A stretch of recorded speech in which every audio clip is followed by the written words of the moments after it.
I bring and keep together my family, my community, other families and communities who live in peace and unity with others.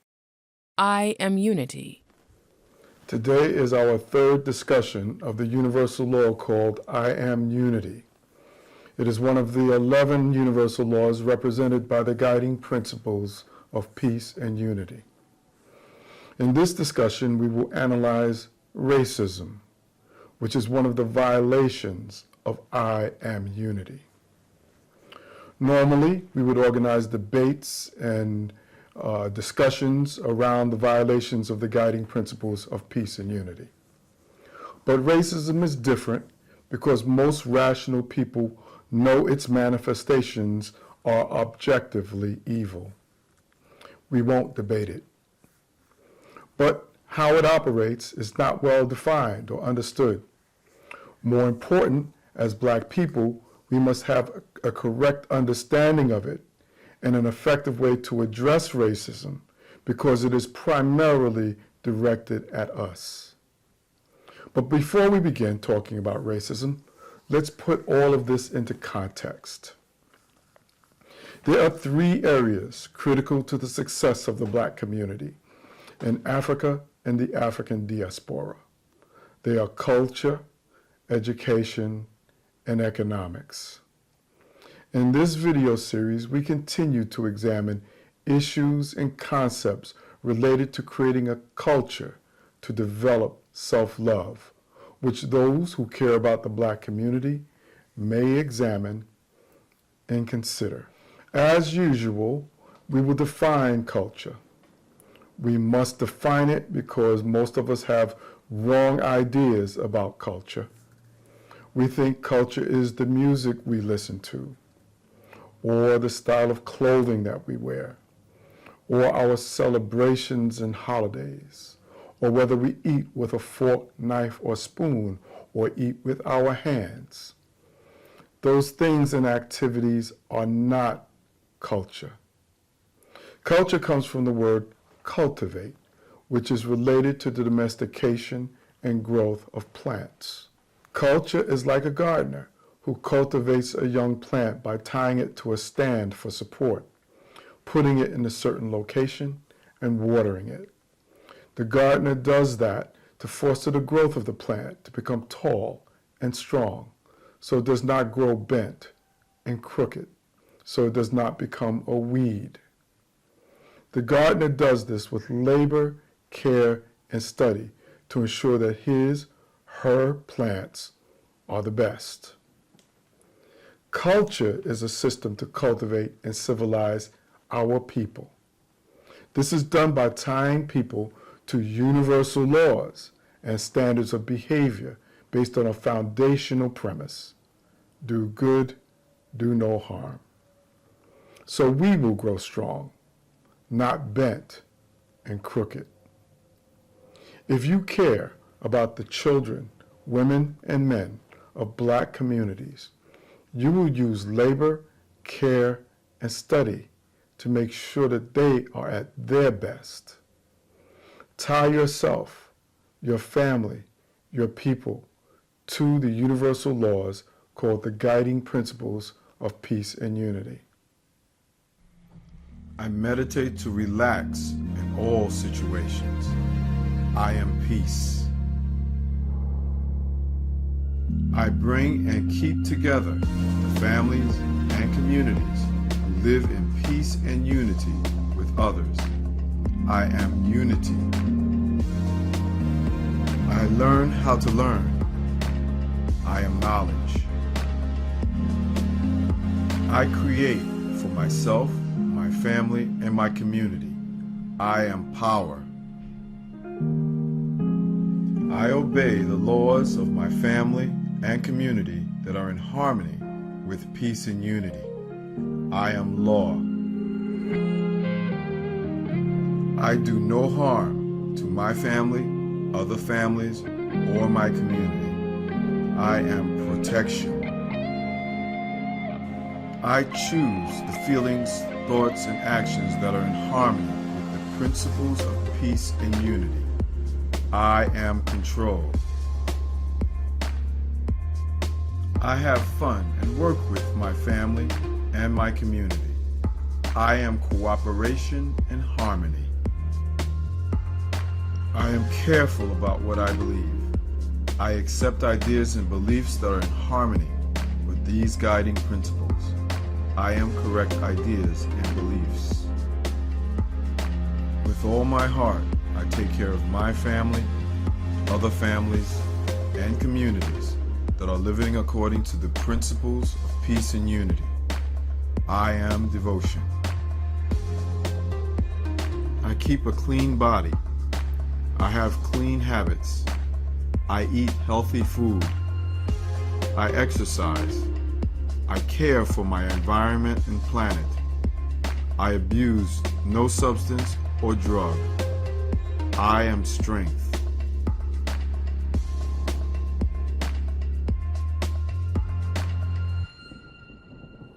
These universal laws are how your ancient ancestors built advanced civilizations that lasted for thousands of years. Many of us admire the great pyramids, the temples, the university complexes, and the libraries and the wealth of our ancient ancestors. What is most important for you to understand is that those achievements came from our advanced social organization. Social organization based on universal laws. This is what is important for Black people and communities to understand today. That is what the guiding principles of peace and unity will help you do today and forever. Currently, Black communities are living in various levels of social chaos, corruption, poor health, and economic stagnation as a result of holding on to conditioned behaviors from slavery and colonialism. It is these conditioned behaviors which have destroyed self-love within us and within our communities. By rebuilding your culture based on these universal laws, you will revive self-love and bring order and purification, health, and progress back to Black communities. With the guiding principles of peace and unity as a foundation, culture will, 1, prepare you for life. 2, foster your growth. 3, improve you as a person and as a community. You can always download a copy of all the guiding principles of peace and unity and their violations at our website, thegppu.org. Now, back to the universal law, I am unity, and its violation, racism. We will use the approach of our ancient ancestors to analyze racism. Why? Because the priests and priestesses of ancient Black civilizations like Kemet, Sumer, Zimbabwe, and all the rest were scientists first. It is their scientific approach that allowed them to solve problems and make discoveries before other peoples of the earth. So, first we will look at racism using science. Science says that racism is related to what is called other race effect, also called cross-race effect or own race bias. It is well documented in psychology as well as neuroscience.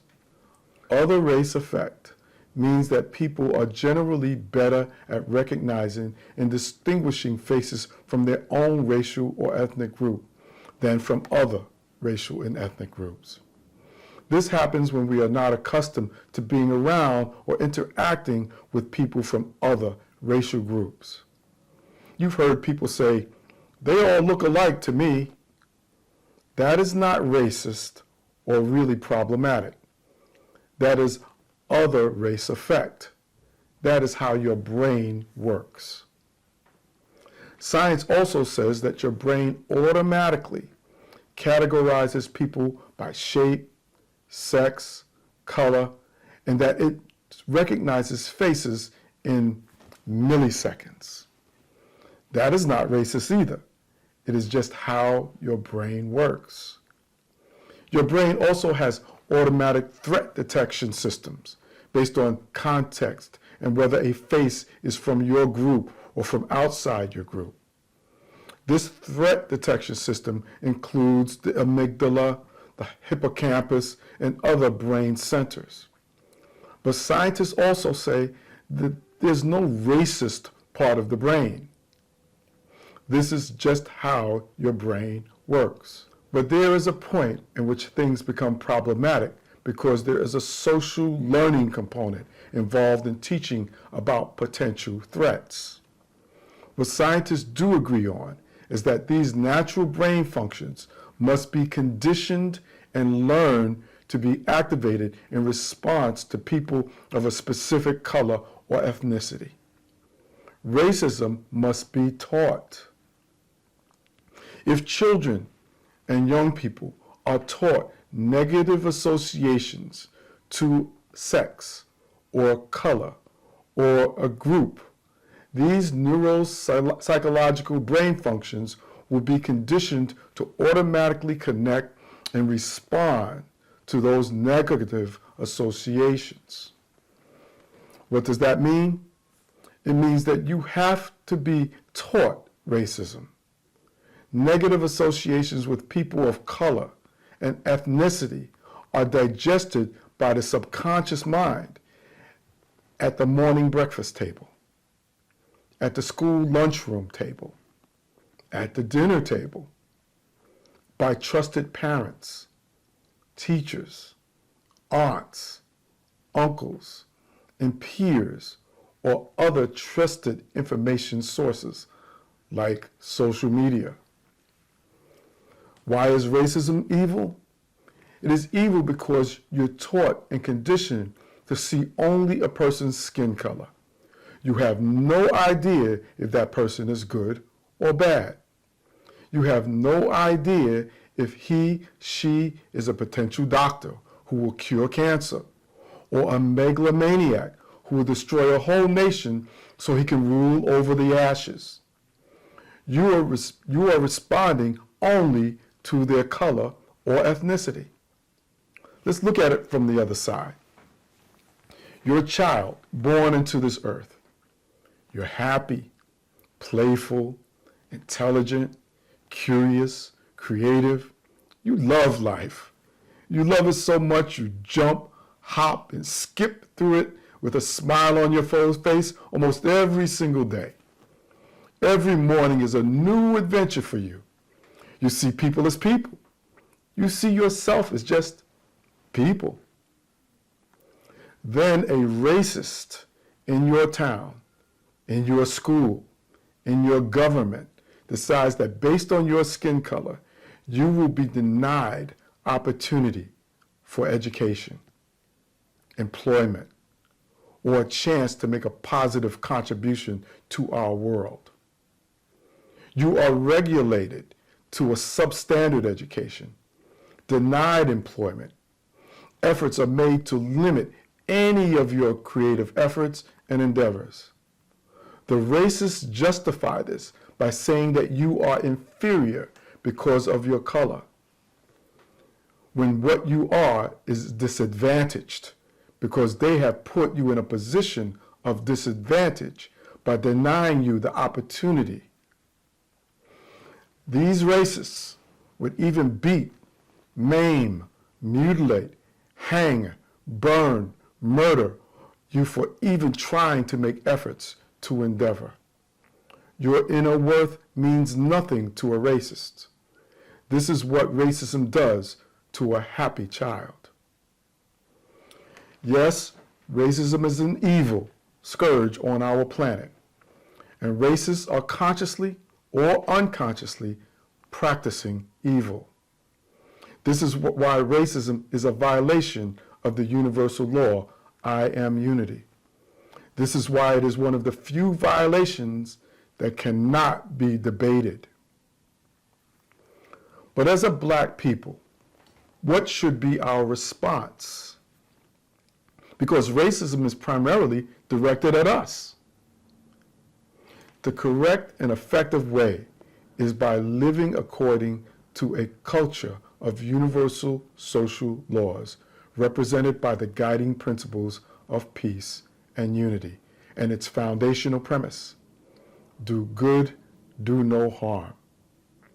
Use these universal laws to evaluate and judge people based upon the consistency of their actions and policies and the content of their characters. What have they done in the past? What are they doing now?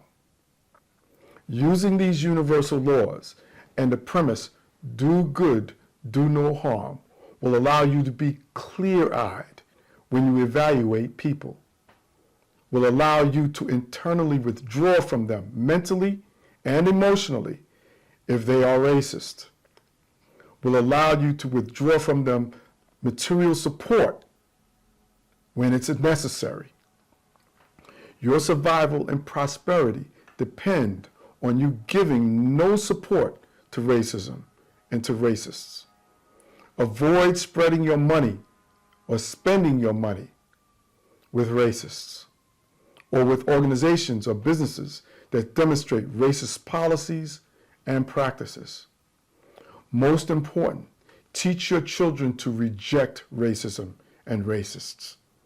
Do not allow them to go out into the world uninformed and unarmed about the knowledge that could protect them mentally, emotionally, and physically from the evil of racism and racists.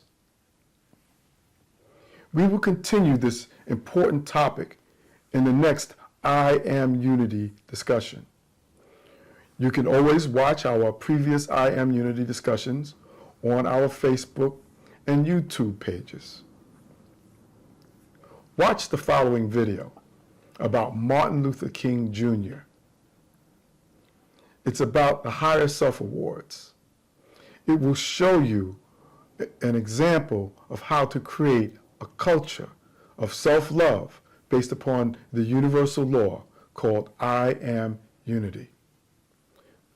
Do you know an I Am Unity hero like Dr. Martin Luther King? Nominate that person for the I Am Unity Award. Until I see you again, do good, do no harm.